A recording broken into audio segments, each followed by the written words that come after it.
ఆయన పువ్వులు తెచ్చేవారు, ఈవిడ పువ్వులు కడుతుండేది. కట్టిన తరువాత తండ్రి గారు చూడకుండా ఆ పుష్పమాల తన మెడలో వేసుకుని జడలో పెట్టుకుని ఒకసారి నూతులో చూసుకుని ఓసారి అద్దంలో చూసుకుని ఆ పుష్పమాల తీసి బుట్టలో పెట్టేది. ఈ పుష్పమాల పట్టుకుని ఆయన కృష్ణ పరమాత్మకు పట్టుకెళ్లేవారు.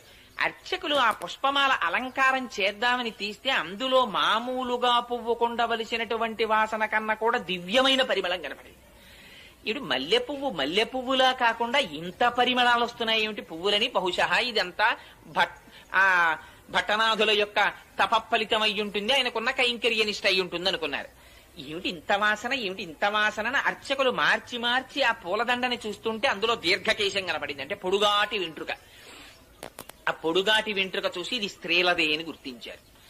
స్త్రీల వెంట్రుక పూలదండలోకి ఎందుకు వచ్చింది? భట్టనాథులు వేరొక స్త్రీ అలంకరించుకున్న దండ పట్టుకురారు కదా, కానీ అడగడానికి ఆయన సామాన్యులు కారు, బాగుండదని దండను అలంకారం చేసేశారు. ఆ వెంట్రుకని